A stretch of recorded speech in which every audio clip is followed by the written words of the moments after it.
أعوذ بالله من الشيطان الرجيم بسم الله الرحمن الرحيم رب اشرح لي صدري ويسر لي أمري واحلل عقدة من لساني يفقه قولي ربنا زدنا علما اللهم فقهنا في الدين.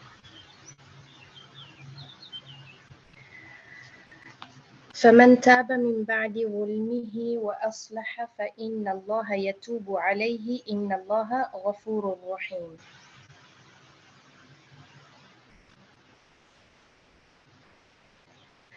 کہ جو کوئی توبہ کرتا ہے اپنے ظلم کے بعد اور اصلاح کر لیتا ہے تو بے شک اللہ تعالیٰ یتوب علیہ یعنی اس کی توبہ قبول کرتے ہیں. ان اللہ غفور الرحیم کہ اللہ تعالیٰ جو ہے وہ بخشنے والے اور رحم کرنے والے ہیں.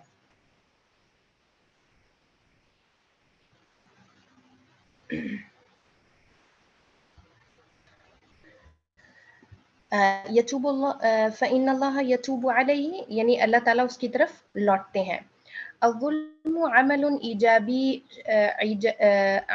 ایجابی شریر مفسد کہ جو ظلم ہوتا ہے وہ عمل ایجابی ہوتا ہے. ایجابی بولتے ہیں پازیٹیو کام کو، یا ہم اس کو یہ کہہ سکتے ہیں کہ کل ما یصدر من امور ناجحہ کہ ہر وہ کام جو کہ جس کا رزلٹ ناجحہ ہوتا ہے یعنی کامیابی والے کام ہوتے ہیں نا. کہ یہاں پر اب مجھے جس طرح اس ورڈ کی یہاں ایجابی کی سمجھ آتی ہے، یعنی جب کوئی بندہ ظلم کرتا ہے کسی پہ تو ایسا تو نہیں ہو سکتا کہ ہر بندہ جو ظلم کے لیے کوشش کرے وہ ظلم کر بھی سکے کسی دوسرے بندے کے اوپر. لیکن یہاں پر خاص طور پر اس ظلم کے لیے یہ بات کر رہے ہیں کہ جو کسی نے کسی کے اوپر ظلم کیا اور وہ کامیاب بھی ہو گیا. یعنی اگر کسی نے فرض کریں کسی کو مارنے کی کوشش کی ظلم کے طور پر تو وہ کامیاب ہو گیا اس کو مارنے میں، یا اس نے کوئی اس کے ساتھ غبن کرنے کی کوشش کی مالی یا زمین کے اعتبار سے، یا جو بھی ظلم کی ہم کسی بھی کیٹیگری کو دیکھ سکتے ہیں اس میں، کہ جو بھی ظلم وہ کرنا چاہ رہا ہے وہ اس میں سکسیسفل ہوا ہے. تو اس سینس میں ہم یہاں پر لیں گے کہ ظلم ایسا ظلم جو کہ کامیاب ہوا، کامیابی کے ساتھ ایک بندے نے ظلم کر دیا دوسرے بندے کے اوپر. ظلم وہ عمل جو کہ کمپلیشن اس کی ہوئی اور وہ پھر شریر بھی ہے اور مفسد بھی ہے. یعنی شریر کہ اس کے اندر شر ہے ظلم کے اندر اور وہ فساد پھیلانے والا ہے. اور ہر ظلم کا جو کام ہوتا ہے وہ سوسائٹی کے اندر فساد پھیلانے والا ہوتا ہے، چاہے وہ چھوٹے لیول پہ ہوتا ہے، ظلم چھوٹا لیول کا ہے یا بڑے لیول کا ہے، وہ آپ کی سوسائٹی کو ہمیشہ نقصان دیتا ہے، وہ آپ کی سوسائٹی کے اندر امن امان کو خراب کرتا ہے اور فساد کا باعث بنتا ہے. فلا یکفی فی التوبۃ ان یکف الظالم عن ظلمہ تو اتنا کافی نہیں ہے توبہ کے لیے کہ ایک ظالم اپنے ظلم سے رک جائے. یعنی ظالم کی توبہ خالی اتنی ضروری نہیں ہے کہ اس نے ظلم کرنا بند کر دیا ہے، بل لا بد ان يعوضه بعمل ایجابی صالح بلکہ اس کے لیے یہ ضروری ہے کہ یعوض کہ وہ کمپنسیشن دے ایک پازیٹیو عمل کے ساتھ جو کہ صالح نیک عمل ہے. یعنی پھر اس کو رد عمل میں ایسے کام کرنے ہیں جو کہ صالح امور ہیں، جو کہ سوسائٹی کے اندر جو بھی اس نے ظلم کیے ہیں ان کی کمپنسیشن کریں. فرض کریں اس نے کسی کا حق مارا ہے تو خالی یہ نہیں کہ وہ توبہ کرے بلکہ وہ حق بھی لوٹائے گا. تو جو اس نے ظلم کیے ہیں اس ظلم کے وہ مداوع کرے گا، ان کی یعوض ان کی کمپنسیشن کرے گا، ان کو درست کرنے کی کوشش کرے گا جتنی حد تک وہ کر سکتا ہے اس چیز میں. یصلح به ما افسدہ کہ اصلاح کرے گا اس چیز کی جو کہ اس نے فساد پھیلا دیا. جو بھی ظلم اس نے کیا ہے اس کی اس نے اصلاح کرنی ہے تو اس کی توبہ کی جو ہے نا کمپلیشن ہوگی. جیسے فمن تاب من بعد ظلمہ واصلح، یہ اصلح کی بات ہمیں بتاتی ہے کہ ظالم کی توبہ اور پلس معاشرے کے اندر جو بھی اس نے فساد پھیلایا اس کی اصلاح، یہ دونوں چیزیں شامل ہوں گی تو اس کی توبہ جو ہے وہ قبول ہوگی. جب وہ یہ دو کام کرے گا فإن اللہ یتوب علیہ پھر اللہ تعالیٰ اس کی طرف لوٹیں گے. اور اس کے بعد اللہ تعالیٰ آیت کے اندر میں کہتے ہیں کہ غفور الرحیم کہ اللہ تعالیٰ بخشنے والے اور رحم کرنے والے ہیں. اولئک الذین لم یرد اللہ ان یطہر قلوبہم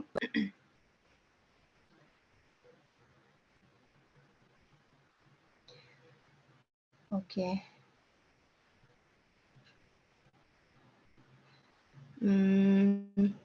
یہی وہ لوگ ہیں کہ اللہ تعالیٰ کا ارادہ ان کے دلوں کو پاک کرنے کا نہیں ہے.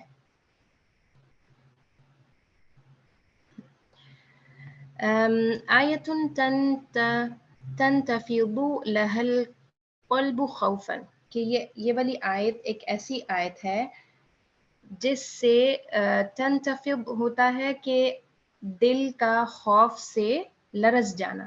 تو یہ والی آیت ایسی ہے جو کہ انسان کے دل کو خوف سے لرزا دیتی ہے. فالمدار فی صلاحک او فسادک بحسب قلبک. تو جو بھی آپ کے درستگی کا یا پھر آپ کے فساد ہونے کا، یعنی آپ اپنی سیلف کے اندر اصلاح کرنے والے ہیں، چیزوں کو درست کرنے والے ہیں، یا آپ ایک فسادی انسان ہیں، ان دونوں چیزوں کا مدار کس چیز کے اوپر ہے؟ ان دونوں چیزوں کا جو یعنی ان دونوں چیزوں کا کہ ڈپینڈ کس چیز کے اوپر ہے کہ آپ کے دل کی کیا حالت ہے. بحسب قلبک، آپ کے دل کے مطابق جو ہے وہ آپ یا تو اصلاح کرنے والے ہیں معاشرے کے اندر یا پھر فساد کرنے والے ہیں. فراقب قلبک باستمرار، تو اپنے دل کا مراقبہ کرتے رہیں استمرار کنٹینیوٹی کے ساتھ، ہمیشگی کے ساتھ. یہ نہیں کہ ایک دفعہ آپ نے مراقبہ کر دیا، ہاں جی دل صاف ہے اب اس میں کوئی مسئلہ نہیں تو آپ اس کو چھوڑ دیں. نہیں بھائی، تھوڑے تھوڑے ٹائم بعد پھر اپنے دل کو آپ دیکھیں اور ہمیشہ دیکھتے رہیں کہ کیا چیز درست ہے اور کیا چیز نکالنے والی ہے اپنے آپ سے. اب یہاں پر سین اور جیم جو ہے یہ ایک ٹائپ آف مکالمہ ہے کہ ایک بندے نے سوال کیا اور پھر اس کے بعد دوسرے نے جواب دیا. ہو سکتا ہے سوال اور جواب کی سینس میں یہ لکھا ہے، لیکن بہرحال یہ ایک مکالمے کی سینس میں 2-3 جملے آگے آ رہے ہیں. سین ما الحکمت فی ارادۃ اللہ فتنۃ بعض خلقہ، کہ اللہ تعالیٰ کی کیا حکمت ہے کہ وہ اپنی خلق میں سے، یعنی جو بھی اللہ تعالیٰ کی تخلیق ہے انسان، ان میں سے بعض کو فتنے میں ڈالتا ہے، آزمائش میں ڈالتا ہے. اس چیز کی کیا حکمت ہے؟ جیم ہم بدؤ، تو آگے سے جواب کیا آ رہا ہے کہ انہوں نے اس چیز کو شروع کیا. اب یہاں پر یہ جو سوال ہے نا، اصل میں سوال ہی غلط ہے. جو سوال پوچھا جا رہا ہے مل حکمت فی ارادۃ اللہ فتنۃ بعض خلقی، کہ اللہ کی کیا حکمت ہے کہ اس نے بعض لوگوں کو آزمائش میں ڈالا ہے. یعنی ادھر جو میرے خیال میں جو جس آزمائش کی بات ہو رہی ہے نا وہ اسلام سے دوری ہے. تو اس چیز کو اب اللہ تعالیٰ نے تو ان کو نہیں ڈالا. یہاں پر جواب دینے والا کیا جواب دے رہا ہے؟ ہم بدؤ، انہوں نے شروع کیا. یعنی اللہ تعالیٰ نے ان کی زبردستی دلوں کو اس طرح سے نہیں کیا، بلکہ انہوں نے چیز کی ابتدا کی اور اصلاح کرنے کی کوشش نہیں کی. تو پھر اللہ تعالیٰ نے ان کو ڈھیل دے دی، ان کو کہا ٹھیک ہے بھائی تم جو راستہ چوز کرتے ہو تم اس میں چلے جاؤ. زاغوا فازاغہم، کہ جب وہ ٹیڑے ہوئے تو اللہ تعالیٰ نے ان کے اندر ٹیڑھ ڈال دی. وابتعدوا فابعدہم، جب وہ دور ہوئے تو پھر ان کو اللہ تعالیٰ نے دور کر دیا. وانحرفوا فعاقبہم علی انحرافہم، تو جب وہ انحراف کیا یعنی وہ صحیح راستے سے جب مڑ گئے تو اللہ تعالیٰ نے ان کی معاقبت کی جو بھی انہوں نے انحراف کیا تھا اس میں. تو یہاں پر یہ جو ورب آ رہا ہے نا زاغو، زاغو میں ٹیڑھ ہوتا ہے جو انسان اپنے لیے کرتا ہے. ٹھیک ہے، اپنی سیلف کے اندر جو انسان کے ٹیڑھ آ رہا ہے یہ وہ بات ہوتی ہے. جب ازاغ و فعل آ گیا تو اس کا مطلب ہے کہ کام کرنے والا کسی دوسرے کے اندر ٹیڑھ ڈال رہا ہے. ٹھیک ہے، اس کو ہم کہتے ہیں لازم اور متعدی کے میننگ میں عربی زبان میں ہم اس کو لیتے ہیں کہ ایسا فعل جس میں کوئی کام آپ اپنے اوپر کر رہے ہوتے ہیں، آپ کی جو آپ جو بھی فعل کر رہے ہیں اس کے فاعل آپ خود ہیں تو وہ فعل لازم ہے، آپ اکیلے اس کو کر رہے ہیں. اور جب وہی فعل آپ کسی دوسرے کے اوپر کرتے ہیں تو وہ متعدی ہو جاتا ہے. یعنی متعدی ایک ایسا فعل ہوتا ہے جس کے اندر آپ کو مفعول کی ضرورت لازمی ہوتی ہے. تو یہ ازاغ ایسا ہے فعل کے اللہ تعالیٰ نے ان کے اندر ٹیڑھ ڈالی. زاغو انہوں نے اپنے اندر ٹیڑھ ڈالی، ازاغ اللہ نے ان کے اندر ٹیڑھ ڈالی جواباً. ابتعدوا وہ دور ہوئے، خود اپنی ذات میں دور ہوئے. فابعدہم تو ان کو دور کر دیا. اللہ تعالیٰ نے ان لوگوں کو دور کر دیا. اس طرح سے جو ہے نا ہمارے پاس یہ دو کیٹیگریز آتی ہیں افعال کے اعتبار سے. وَلَا يَظْلِمُ رَبُّكَ أَحَدًا، اور اللہ تعالیٰ ظلم نہیں کرتا کسی ایک پر بھی. اور یہ جو بات اب جیم نے کہی ہے ہم بدأو، کہ انہوں نے شروع کیا، تو اس کی دلیل کے طور پر وہ یہ آیت بھی بیچ میں منشن کر رہے ہیں کہ وَلَا يَظْلِمُ رَبُّكَ أَحَدًا، کہ اللہ تعالیٰ ظلم نہیں کرتے. انسان اصل میں خود اپنے آپ کو دوری کی طرف اور انحراف کی طرف لے کر جاتا ہے. سماعون للکذب، کہ وہ سنتے ہیں جھوٹ کو. سماعون یعنی بہت زیادہ سنتے ہیں، کان لگا کے اور بڑی اس طرح سے، کیونکہ سماع جو ہے وہ مبالغہ اس کے اندر پایا جا رہی ہے، ایگزیجریشن پائی جا رہی ہے. ذم اللہ سماع الکذب، کہ اللہ تعالیٰ نے پسند نہیں کیا، برا جانا ہے. ذم، اس چیز کو برا یہاں پر پورٹریٹ کیا ہے، جھوٹ بولنے، جھوٹ سننے کو. فما بالک بمن یرددہ وینشرہ، تو اس کا کیا حال ہے جو کہ اس کو یردد یعنی آنسر کرنے کی سینس میں، اور ینشر اس کو پھیلانے کی سینس میں. یعنی جو بول رہا ہے وہ بندہ اور جو جھوٹ کو نشر کر رہا ہے، معاشرے میں پھیلا رہا ہے، اس کا کیا حال ہوگا. یعنی یہاں سننے کو ہی ایک چیز غلط جانی جا رہی ہے اللہ کے آگے کہ آپ جھوٹ نہیں سنیں، آپ اس چیز کو اللہ تعالیٰ پسند نہیں کر رہے.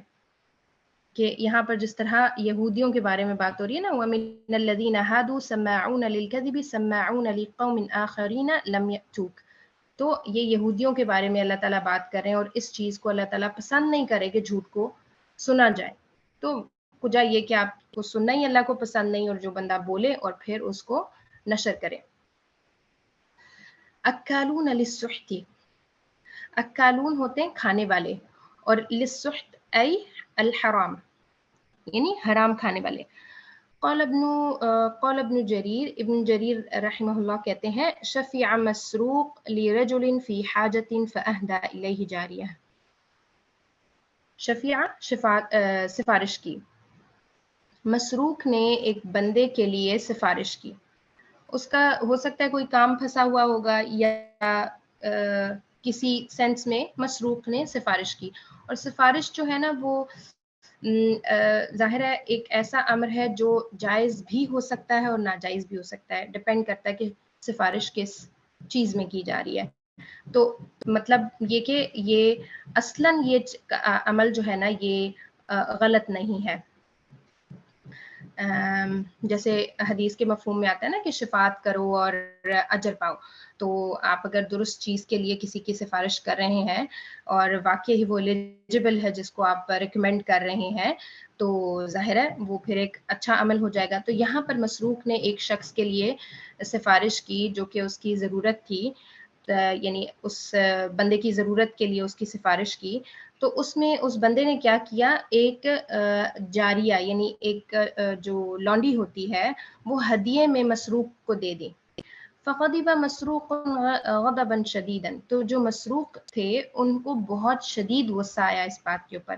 وقال لو علمت انك تفعل هذا ما كلمت في حاجتك، انہوں نے کہا کہ اگر میں یہ بات جانتا ہوتا کہ تم نے یہ کرنا ہے، یعنی میری سفارش کے نتیجے میں تم نے مجھے تحفہ دینا ہے، تو میں ایک کلمہ بھی نہ بولتا تمہاری حاجت کی کو مطلب ختم کرنے کے لیے یا حاجت پوری کرنے کے لیے. کیونکہ مسروق نے خود تو ان کی حاجت نہیں پوری کی تھی، انہوں نے تو کسی دوسرے بندے کو کے آگے سفارش کی، ریکمینڈ کیا تھا ان کو. وَلَا أُكَلِّمُهُ فِي مَا بَقِيَ مِنْ حَاجَتِكَ، اور جو تمہاری حاجت باقی رہ گئی ہے اس میں میں بالکل بھی کلام نہیں کروں گا، یعنی بات نہیں کروں گا، ریکمینڈیشن نہیں دوں گا، کوئی سفارش نہیں کروں گا. سمعت ابن مسعود رضی اللہ عنہ یقول، کہتے ہیں کہ میں نے سنا ہے ابن مسعود رضی اللہ عنہ کو، اور وہ فرماتے ہیں کہ من شفع شفاعة لیرد بها حقا، کہ جس بندے نے سفارش کی، کوئی بھی سفارش جس کے بدلے میں اس کو یرد یعنی اس کو بدلے میں کچھ ملے، بہا حقا اس کے یہ جو بھی اس نے سفارش کیا اس کے بدلے میں وہ اس چیز کو جان رہا ہے کہ ہاں بھائی مجھے اب کوئی نہ کوئی تحفہ ملے گا یا کوئی چیز اس طرح سے او یرفع بها ظلما، یا اس سفارش کے بدلے میں اس سے ظلم ہٹایا جائے، فاہدى له، یا پھر اس کو تحفہ دیا جائے گا، فقبل، نہیں یہ تین چیزیں ہو گئی نا، ایک تو یہ کہ اس کو یرد بها حقا، کہ کوئی حق اس کو رد کیا جائے گا یعنی لوٹایا جائے گا سفارش کے بدلے میں، ہے اس کا حق لیکن جب وہ سفارش کرے گا تو اس کو اس کا حق ملے گا، یا اس سے کوئی ظلم ہٹایا جائے گا، اور یا پھر کوئی تحفہ دیا جائے گا، فقبل، اور وہ تحفہ جب اس کو دیا جائے گا اور وہ قبول کر لے گا اس کو، فہو سحت، تو ایسا کوئی بھی جو کام ہوگا وہ سحت کی کیٹیگری میں آ جائے گا، یعنی حرام کی کیٹیگری میں آ جائے گا، اور یہ ظاہر ہے ابن مسعود کا قول ہے تو یہ حدیث کی سینس میں آتا ہے، کیونکہ ایسی بات جو کہ عقل جس کو نہیں پرکھتی اور وہ ہمیں صحابہ کی باتوں سے ملتی ہے تو اس کو یہی سمجھا جاتا ہے کہ یہ نبی صلی اللہ علیہ وسلم سے انہوں نے سنا ہوگا، کیونکہ صحابہ جو ہیں وہ کلہم عدول، تمام کے تمام جو ہیں دین کو پہنچانے میں پورے عادل ہیں، عدل کے ساتھ انہوں نے اس دین کو آگے پہنچایا ہے۔ سماعون للکذب اکالون للسحت، کہ بہت زیادہ سننے والے ہیں غور سے جھوٹ کو اور حرام کھانے والے ہیں۔ قال حنیفہ، ابو حنیفہ رحمہ اللہ فرماتے ہیں اذا ارتشى الحاکم ان عزل فی الوقت وان لم يعزل، کہ ایک جو حاکم ہے جب وہ رشوت لیتا ہے تو وہ حکومت سے انعزل یعنی معزول ہو جاتا ہے، اس کو ہٹا دیا جاتا ہے، وَإِن لَمْ يُعْزَلْ، بے شک وہ معزول نہ ہو، یعنی ای استحق العزل، اب وہ یہ بات کریں کہ جب ایک حاکم رشوت کے معاملے میں ہے تو وہ اس وقت اس کے لیے حق ہے اس حاکم کے لیے کہ وہ معزول ہو جائے، اگر وہ علم یعزل، اگر وہ واقعتاً معزول نہیں ہو رہا تب بھی وہ ایلیجبلٹی کھو چکا ہے حاکم ہونے کی، کیونکہ اس نے رشوت کے کام کے اندر جو ہے نا اپنا ہاتھ ڈال دیا۔ وَمَن لَّمْ يَحْكُم بِمَا أَنزَلَ اللَّهُ فَأُولَٰئِكَ هُمُ الْكَافِرُونَ،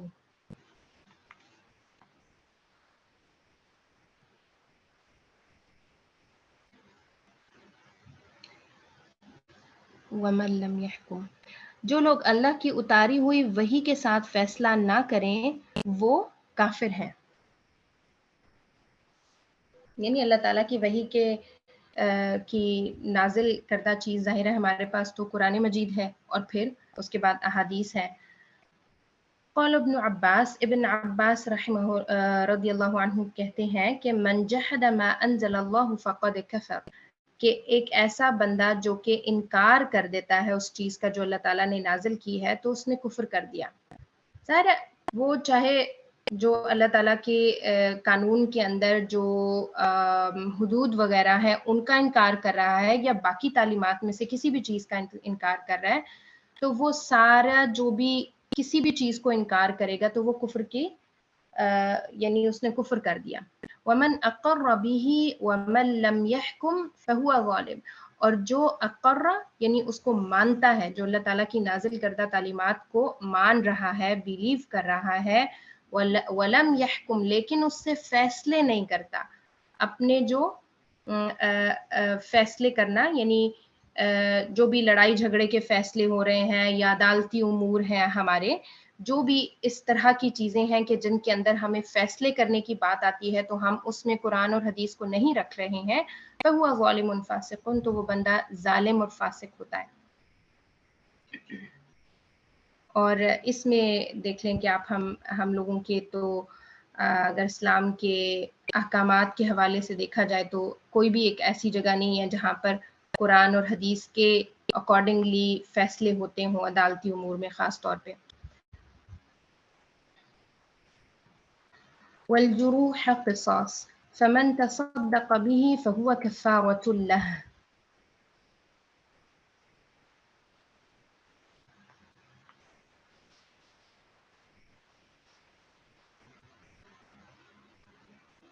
اور خاص زخموں کا بھی بدلہ ہے. پھر جو شخص اس کو معاف کر دے تو اس کے لیے کفارہ ہے. حث علی التعامل بالفضل لا بالعدل. یہاں پر حث یعنی ابھارا گیا ہے ایسے تعامل پہ، ایسے معاملات کے اوپر ابھارا گیا ہے جو کہ فضل والے ہیں، عدل والے نہیں ہیں. کہ عدل یہ ہے نا کہ آپ کی کسی نے آنکھ پھوڑی ہے تو بدلے میں آپ بھی آنکھ پھوڑیں، اور آپ کا اگر کسی نے ناک زخمی کیا تو بدلے میں آپ بھی ناک کو زخمی کریں. یعنی آیت کے شروع والے حصے میں جو ہے وہ قصاص کی بات ہو رہی ہے نا، کہ اگر کسی نے قتل کیا ہے تو اس کے بدلے میں جو قاتل ہے اس کو بھی قتل کیا جائے گا، تو قصاص کی بات ہو رہی ہے. لیکن آیت کے اگلے حصے میں فمن تصدق به فهو کفارۃ لہ، اس چیز کے لیے وہ کیا کہہ رہے ہیں کہ اللہ تعالیٰ نے ہمیں ایسے معاملات کے اوپر ابھارا ہے جو کہ فضل والے ہیں، عادل والے نہیں ہیں. یعنی اس کے کہ آپ معاف کر دیں اگلے بندے کو، اس چیز کے اوپر ابھارا جا رہا ہے.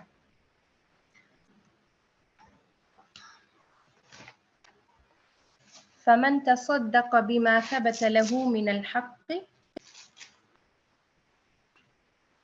تو جو بھی بندہ معاف کر دے گا، تصدق معاف کر دے گا، بما ثبت له من الحق القصاص، جو اس کے لیے قصاص کا حق ثابت ہو چکا ہے.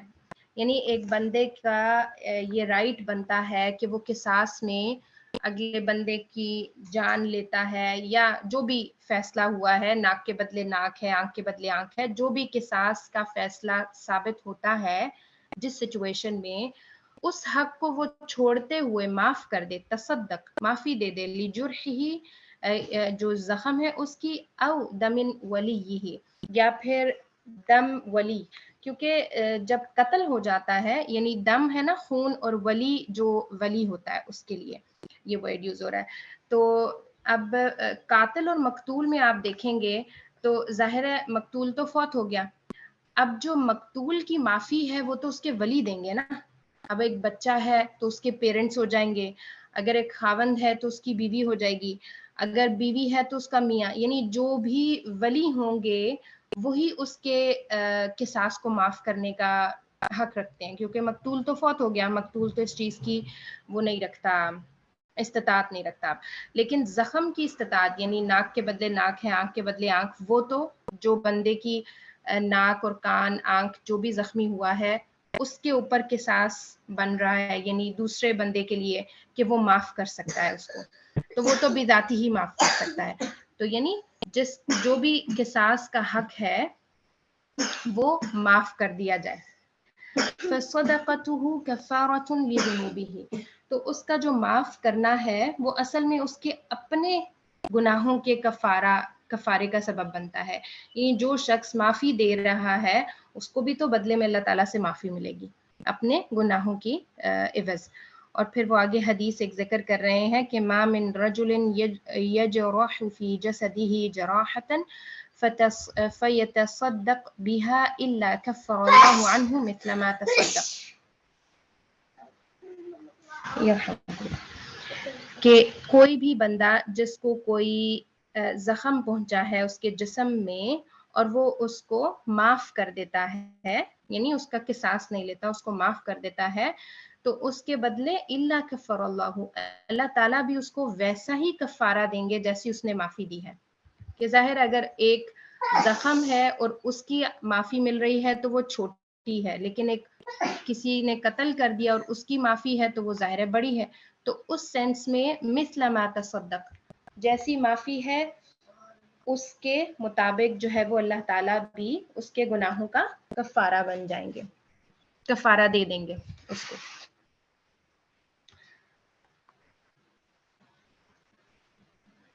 وَأَنِحْكُمْ بَيْنَهُمْ بِمَا أَنزَلَ اللَّهُ وَلَا تَتَّبِعْ أَهْوَاءَهُمْ.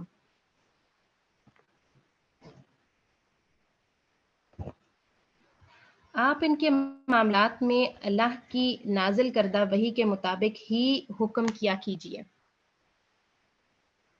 وَلَا تَتَّبِعْ أَهْوَاءَهُمْ، اور ان کی خواہشوں کی تابعداری نہ کیجیے.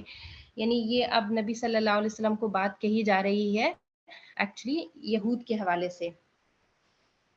کہ اس آیت کا جو سبب نزول ہے وہ کیا ہے، سبب نزولها یعنی نزول الآیہ، اس آیت کا سبب نزول یہ ہے کہ عن ابن عباس رضی اللہ عنہما، ابن عباس رضی اللہ عنہما سے روایت ہے، قال ابن عباس نے فرمایا، قال کعب بن اسد وابن سوریا وشاس ابن قیس بعضهم لبعض، کہ یہاں پر کعب ابن سوریا اور شاس یہ سارے کہہ رہے ہیں، اور بعض ان میں سے ہیں کہ یہ ایک گروپ ہے جو کہ یہودیوں میں سے ہے، اور یہ ان کے بڑے بڑے ہیں، یعنی احبار اور جو پڑھا لکھا طبقہ ہے ان کا، یہ وہ اس کیٹیگری میں سے ہیں یہودیوں کی۔ اذهبوا بنا الى محمد لعلنا نفتنه عن دینه، کہ ہمارے ساتھ چلو نبی صلی اللہ علیہ وسلم کے پاس کہ شاید ہم ان کو ان کے دین کے بارے میں جو ہے نا فتنے میں ڈال سکیں۔ فَأَتَوْهُ فَقَالُوا، پھر وہ آئے، یرحمک اللہ، تو جب وہ آئے تو انہوں نے کہا، یعنی یہ جو سارا گروپ آف یہودیوں کے بڑے بڑے لوگوں کا تھا، یہ آئے اور انہوں نے کہا کہ یا محمد، اے محمد، اِنَّكَ قَدْ عَرَفْتَ أَنَّ أَحْبَارُ الْيُهُودِ، کہ تم بے شک اس چیز کو جانتے ہو کہ ہم یہودیوں کے احبار ہیں۔ احبار یعنی پڑھے لکھے لوگ ہیں۔ احبار ایکچولی حبر سے ہے نا، اور حبر کو انک بولتے ہیں، جیسے ابن عباس رضی اللہ عنہما کو بھی کہا جاتا ہے حبر الامہ، کیونکہ وہ بھی تفسیر کے حوالے سے اور علم کے حوالے سے ان کا ایک بہت بڑا درجہ ہے، تو حبر الامہ مطلب امت کی سیاہی ہے، یعنی علم میں ان کا ایک بڑا مقام ہے۔ تو احبار الیہود واشرافہم وساداتہم، یعنی ان کے ہم بہت ایلیٹ اور سرداروں میں سے ہیں نا۔ وَإِنَّا إِنِ اتَّبَعْنَاكَ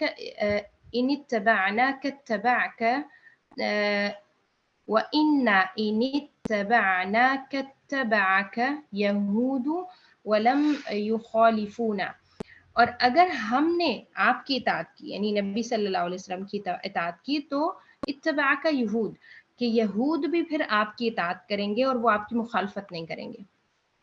کیوں؟ کیونکہ جو سردار اور جو بڑے ہوتے ہیں، ایک جو ایلیٹ گروپ ہوتا ہے، اس کو ہمیشہ جو رعایا ہے وہ فالو کرتی ہے، اور یہودیوں کے اندر بھی یہ چیز تھی، قریش مکہ کے اندر بھی یہی بات موجود تھی، اور ہر جگہ کے اوپر ہوتی ہے کہ جہاں پہ جو ایلیٹ جو کام کر رہی ہوتی ہے، پیچھے پیچھے ساری جو رعایا ہے وہ اس کو فالو کرنا شروع کر دیتی ہے۔ تو یہاں پر ایکچولی وہ نبی صلی اللہ علیہ وسلم کے پاس یہی مدعا لے کر آئے تھے کہ اگر ہم ایمان لے آتے ہیں تو ہمارے پیچھے پیچھے یہود بھی ایمان لے کے آئیں گے اور وہ مخالفت نہیں کریں گے۔ وَإِنَّ بَيْنَنَا وَبَيْنَ قَوْمِنَا خَصُومَةٌ، ہمارے اور ہماری قوم کے بیچ میں ایک جھگڑا ہے۔ فَنُحَاكِمُهُمْ إِلَيْكَ فَتَقْضِي لَنَا عَلَيْهِمْ، تو ہم تمہارے پاس وہ کیس لے کے آئیں گے سارٹ آؤٹ کرنے کے لیے۔ نُحَاكِمُهُمْ إِلَيْكَ، کہ ہم سب جو بھی، یعنی جو ان کی اپوزٹ پارٹی ہے، اس کو بھی وہ لوگ لے کر آئیں گے نبی صلی اللہ علیہ وسلم کے پاس، اور ایکچولی وہ نبی صلی اللہ علیہ وسلم کو قاضی بنائیں گے کہ بھئی ہمارا مسئلہ سارٹ آؤٹ کریں آپ۔ فَتَقْضِي لَنَا عَلَيْهِمْ، تو تم نے فیصلہ کرنا ہے ہمارے لیے ان کے اوپر، یعنی جو دوسرا گروپ ہے اس کے اگینسٹ فیصلہ کریں نبی صلی اللہ علیہ وسلم، اور ہمارے حق میں فیصلہ کریں۔ کن کے حق میں؟ یہ جو کعب ابن سوریا اور یہ شاس، یہ سارا جو گروپ آیا ہے بڑے بڑے یہودیوں کا، ان کے حق میں فیصلہ کریں اور دوسرے گروپ کے اگینسٹ میں۔ تو اس کے بدلے میں کیا ہوگا؟ وَنُؤْمِنُ لَكَ وَنَصْدُقُ، یا تو ہم تم پر ایمان لے کر آئیں گے اور ہم تمہاری تصدیق کریں گے۔ فَأَبَى رسول اللہ صلی اللہ علیہ وسلم ذلك، تو نبی صلی اللہ علیہ وسلم نے اس چیز کے اوپر انکار کر دیا، اس لیے کیونکہ ظاہر ہے جو فیصلہ ہے وہ اللہ تعالیٰ ہی کے حکم کے مطابق ہوگا۔ فَأَنزَلَ اللَّهُ فِيهِمْ، پھر اللہ تعالیٰ نے ان پہ یہ آیت نازل کی، یعنی جو یہودیوں کا وہ گروپ آیا تھا اس کے اوپر یہ آیت نازل ہوئی کہ وَأَنِحْكُمْ بَيْنَهُمْ بِمَا أَنزَلَ اللَّهُ وَلَا تَتَّبِعْ أَهْوَاءَهُمْ، کہ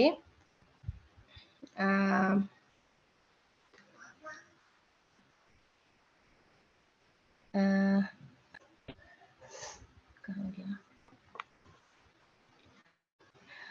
کہ آپ ان کے معاملات میں اللہ تعالیٰ کی نازل کردہ وحی کے مطابق ہی فیصلہ کیا کیجیے اور ان کی خواہشوں کی تابعداری نہ کیجیے. وَأَنِ احْكُمْ بَيْنَهُمْ بِمَا أَنزَلَ اللَّهُ وَلَا تَتَّبِعْ أَهْوَاءَهُمْ. اگین وہی آیت کا حصہ آ رہا ہے. الوحی فی مقابل الہوا، کہ وہی جو ہے وہی کے مقابلے میں جو خواہشات ہیں. یہاں پر اس آیت کے اندر یہی بات بتائی جا رہی ہے کہ وہی کو فالو کرنا ہے اور کوئی بھی ہے اس کی خواہشات کو امپورٹنس نہیں دینی ہے. فلا ينصرف احد عن حکم اللہ الا اتباعا لہواه، تو کوئی بھی بندہ اللہ کے حکم سے انصراف نہ کرے، پھرے نہ، کہ وہ کیا کرے گا؟ اپنی خواہشات کی پیروی کرتے ہوئے. مہما تذرع بالاعداء، چاہے جتنے بھی وہ عذر تراشنا شروع کر دے، دلیلیں دینا شروع کر دے اپنے آپ کو، تو بھی اس کو یہ کام نہیں کرنا چاہیے. الوحی فی مقابل الہوا. وَاحْذَرْهُمْ أَن يَفْتِنُوكَ عَن بَعْضِ مَا أَنزَلَ اللَّهُ إِلَيْكَ، اور ان سے ہوشیار رہیے کہ کہیں یہ آپ کو اللہ کے اتارے ہوئے کسی حکم سے ادھر ادھر نہ کر دیں. یعنی ان سے خبردار رہیں کہ وہ اللہ کے حکم سے آپ کو پھیر کے کسی اور دوسری سائٹ پہ نہ کر دیں. وَالتَّحْذِيرُ هُنَا تَهْدِيدًا مِنَ الْيَهُودِ، کہ یہاں پر جو خبردار کیا جا رہا ہے اصل میں وہ یہودیوں کی آئیڈینٹیفیکیشن ہے. تحدیدا من الیہود، یعنی یہ بات جیوز کی آئیڈینٹیفیکیشن ہے. کس طرح سے؟ فَإِنَّهُمَا كَمَا قَالَ الْحَافِظ. اب اصل میں یہ ہما جو یہاں آ رہا ہے یہ مجھے نہیں سمجھ آ رہی کہ یہ کس کی طرف ریفر ہو رہا ہے، کیونکہ پیچھے تو ایک بات نبی صلی اللہ علیہ وسلم کی ہے اور دوسری طرف پر یہود موجود ہیں، تو اس لیے یہ ہما نہیں مجھے سمجھ آ رہا کہ یہ کس لیے ہے. اب اس میں ہم یہودی اور کرسچنز ان دونوں کو بھی نہیں لے سکتے، کیونکہ یہاں تو ایکسکلوسیولی بات یہودیوں کی چل رہی ہے. تو بہرحال یہ مجھے نہیں سمجھ آیا ہما کس لیے ہے. کما قال الحافظ ابن کثیر، جیسا کہ ابن کثیر رحمہ اللہ کہتے ہیں کذبۃ کفرۃ خونۃ، کہ جھوٹے ہیں، کافر ہیں اور خیانت کرنے والے ہیں. کذبۃ کاذب کی پلورل ہے، اور کفرۃ بھی جو ہے وہ پلورل ہے کافر کے لیے، اور خیانت کرنے والے کی جو پلورل ہے وہ خونۃ ہے. تو یہ تینوں جو ہے وہ پلورل کی سینس میں آ رہے ہیں تینوں صفات، کذبۃ کفرۃ خونۃ. فهذه صفات ثلاث ملازمة لهم في مكان وزمان. تو یہ جو تینوں صفات ہیں یہ صفات ملازمہ ہے، یعنی ہر ٹائم پہ ان کے ساتھ یہ تینوں صفات موجود ہیں، ہر مکان میں اور ہر زمان میں. یعنی ہر ٹائم پیریڈ میں آپ دیکھ لیں تو آپ کو یہود کے اندر یہ تینوں باتیں کذبۃ کفرۃ خونۃ یہ تینوں چیزیں ملیں گی ہر ٹائم میں، ہر ٹائم پیریڈ میں، اور ہر جگہ کے اوپر. وہ اپنی جگہ کہیں پہ بھی ہجرت کر کے کہیں پہ بھی بسنا شروع کر دیں، وہ یہ تینوں ضرور وہ رہیں گے.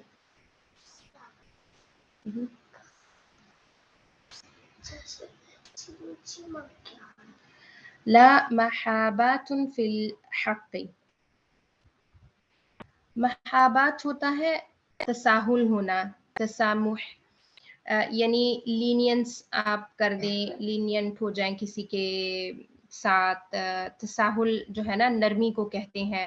تسامح کہتے ہیں کہ آپ کسی کو مطلب کوئی مسٹیک ہوئی ہے نا کسی سے تو آپ اس کو سامح، آپ نے اس کو کہہ دیا، معاف کر دیا، اوکے ٹھیک ہے، سمحت، میں نے اس چیز کو چھوڑ دیا. تو لا محابۃ فی الحق، حق کے معاملے میں اس ٹائپ کی لینینسی آپ نہیں کر سکتے.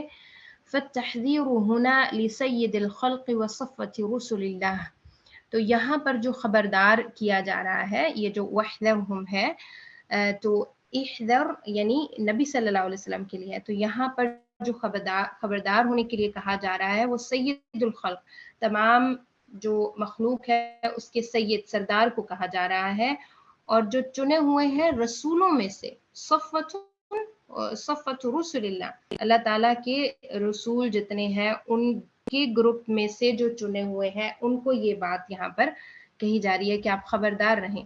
لَكِنَّهُ يَنصَرِفُ إِلَىٰ أُمَّتِهِ مِن بَابِ أَوْلَىٰ، اور یہ جو بات ہے یہ جاتی ہے، ینصرف یعنی مڑتی ہے نبی صلی اللہ علیہ وسلم کی امت کی طرف، من باب الاولا پہلے سٹیپ پہ. تو یہ جو خبردار ہونا ہے یہ ڈائریکٹ ٹیکسٹ میں تو نبی صلی اللہ علیہ وسلم کے لیے ہے، لیکن ان کے ساتھ سب سے پہلے مخاطب ہم بھی ہو جاتے ہیں کہ ہمیں بھی اس چیز میں خبردار ہونا ہے کہ ہم جب اللہ تعالیٰ کا حکم نافذ کرنا ہے تو پھر ہم اس میں کوئی بھی ایسی چیز نہ ہو کہ ہمیں کوئی فتنے میں ڈال سکے اور ہم اللہ کے حکم سے جو ہے وہ آگے پیچھے ہو جائیں، کسی اور طرف منحرف ہو جائیں، ایسا نہ ہو. ای احذر هؤلاء الیہود، کہ آپ خبردار رہیں ان یہودیوں سے. فَإِنَّهُمْ كَمَا قَالَ الْحَافِظُ ابْنُ كَثِيرٌ، تو جیسا کہ حافظ ابن کثیر رحمہ اللہ نے فرمایا کہ کذبۃ کفرۃ خونۃ، کہ یہ تمام لوگ جھوٹے ہیں، کافر ہیں اور جو ہے وہ خیانت کرنے والے ہیں. فَهَؤُلَاءِ الْيَهُودُ فِيهِمْ هَذِهِ الثَّلَاث صفات، تو یہ یہودی ہیں جن کے اندر یہ تینوں کی تینوں صفات موجود ہیں. کذبۃ کفرۃ خونۃ، خیانت کرنا، جھوٹ بولنا اور کفر کرنا. وهذا هو الحق في وصفهم في جميع الازمان وفي كل مكان، تو یہ بات جو ہے حق ہے، بالکل درست ہے ان کی وصف میں، یعنی ان کی صفت بیان کرنے کے حوالے سے ہر زمانے میں اور ہر جگہ کے اوپر. فَإِن تَوَلَّوْا فَاعْلَمْ أَنَّمَا يُرِيدُ اللَّهُ أَن يُصِيبَهُم بِبَعْضِ ذُنُوبِهِمْ،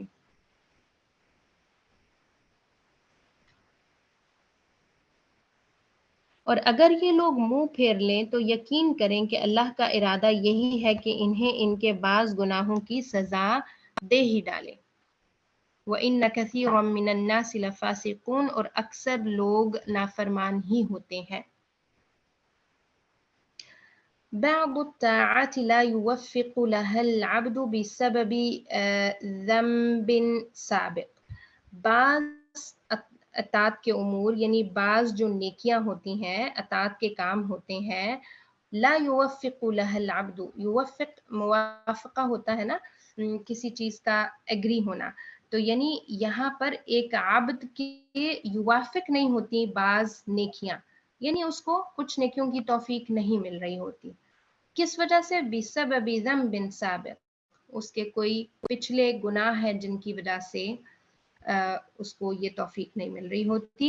فلا تظن ان شؤم الذنب انقضى بانقضائه، تو اس چیز کا گمان آپ نہیں کریں کہ گناہ کے ختم ہوتے سار ہی، شؤم جو ہے وہ شر ہے، کہ ان شؤم الذنب، کہ جو گناہ کا شر ہے وہ گناہ کے ختم ہوتے سار ختم ہو جائے گا، کیونکہ بعض گناہ جو ہے وہ آپ کو نیکیوں سے دور کر رہے ہیں. اور اس سے ہمیں وہ بات بھی پتہ چلتی ہے نا کہ نبی صلی اللہ علیہ وسلم دن میں 70 بار کے اراؤنڈ جو ہے وہ استغفار کیا کرتے تھے، تو استغفار کی فضیلت بھی پتہ چل رہی ہے. اور ایک اور دعا میں بھی جیسے آتا ہے نا کہ اللہ تعالیٰ ہمیں ان گناہوں کے اوپر بھی معاف کریں جو کہ ہمیں پتہ ہے اور جن کا ہمیں نہیں پتہ. تو بعض دفعہ کچھ ایسے گناہ بھی ہوتے ہیں جو انسان کر کے بھول جاتا ہے اور وہ انسان کو نیکیوں سے دور کر رہے ہوتے ہیں. لا تتخذوا اليهود والنصارى اولیاء لا تتخذوا عدوی وعدوکم اولیاء، یہاں پر کہ یہود اور نصارہ کو اپنا دوست، گہرے دوست نہ بناؤ. لا تتخذوا عدوی وعدوکم اولیاء، کہ تم ان لوگوں سے دوستی نہ کرو جو میرے دشمن ہیں، یعنی اللہ تعالیٰ کے دشمن ہیں اور تمہارے دشمن ہیں. ایبتغون عندهم العزة فإن العزة للہ، کیا تم عزت ڈھونڈتے ہو، ایک آنر ڈھونڈ رہے ہو، تو فإن العزة للہ، تو ساری کی ساری جو عزت ہے وہ اللہ تعالیٰ کے لیے ہے. لیکن الواقع شیء آخر، لیکن جو واقع ہے یعنی جو چیز ہیپننگ میں ہمیں نظر آ رہی ہے ارد گرد ہمارے، وہ شیء آخر، وہ ایک دوسری چیز ہے. کہ آپ یہ چیز دیکھیں کہ یہاں پر اللہ تعالیٰ کے دشمن اور ایمان والوں کے دشمنوں سے دوستی نہیں کرنی اور یہود و نصارہ سے دوستی نہیں کرنی، لیکن واقع اس کا اپوزٹ ہے. جو چیز ہو رہی ہے اس میں زیادہ آنریبل چیز تو آج کل یہی سمجھی جاتی ہے کہ ان لوگوں سے آپ کے زیادہ اچھے تعلقات ہوں، چاہے وہ فردن فردن ہم دیکھیں تو بھی، اور چاہے ہم اس کو حکومتی لیول پہ دیکھیں تو بھی، کہ ان لوگوں کے ساتھ آپ کے ٹرمز اینڈ کنڈیشن اور وہ سب کچھ جو ہے نا ٹھیک ہونے چاہیے. فَأَيُّ غُرْبَةٍ يَحْيَاهَا الْمُسْلِمُونَ الْيَوْمَ، تو غربہ بولتے ہیں اجنبیت کو. تو یہ کیسی اجنبی چیز ہے جس کے اندر آج مسلمان رہ رہے ہیں، کیونکہ یہ ساری باتیں جو ہے وہ آیات کے اندر ان چیزوں کو کنڈیم کیا گیا ہے. اور اصل میں آپ دیکھیں کہ یہ جو انہوں نے آگے والی آیت لے کر آیا نا کہ ایبتغون عندهم العزت فإن العزت للہ، تو اس چیز کو کہ اس چیز کو دیکھیں کہ جو ان سے ٹرمز اینڈ کنڈیشن بیٹر کیے جا رہے ہیں اس کے پیچھے یہی ہے کہ یار ہم ان سے اچھے ہوں گے تو ہم دنیا کے اندر بھی جو ہے زیادہ آنریبل رہ سکتے ہیں، زیادہ جو بھی چیزیں ہیں وہ ہمارے مائنڈ میں اس طرح کی آتی ہیں. تو ان سے دوستی کرنا یا ان سے تعلقات بہتر کرنے کے پیچھے جو ریزن ہے وہ انہوں نے اگلی اس حصے میں بتائی ہے آیت کے، کہ یہ ساری چیزیں جو تم چاہتے ہو تو یہ تو اللہ تعالیٰ کے ہاتھ میں ہے. اور پھر بھی دیکھ لیں اگر ہم ان ساری کوششوں کے باوجود بھی جو آج کا مسلمان عزت رکھتا ہے وہ ہم سب جانتے ہیں. تو اصل میں تو مومن کی عزت جو ہے وہ اسلام کو اور اللہ کے دین کو اور اللہ تعالیٰ کے حکم کو صادر کرنے میں ہی ہوتی ہے، جو کہ ہمیں ثبوت ملتا ہے ہماری اپنی اسلامی تاریخ سے، نبی صلی اللہ علیہ وسلم کے دور سے اور صحابہ کرام کے دور سے. تو یہاں پہ ہم لیسن کو ختم کرتے ہیں. سبحانک اللہم و بحمدک نشہد ان لا الہ الا انت نستغفرک و نتوب الیک. السلام علیکم ورحمۃ اللہ وبرکاتہ. وعلیکم السلام.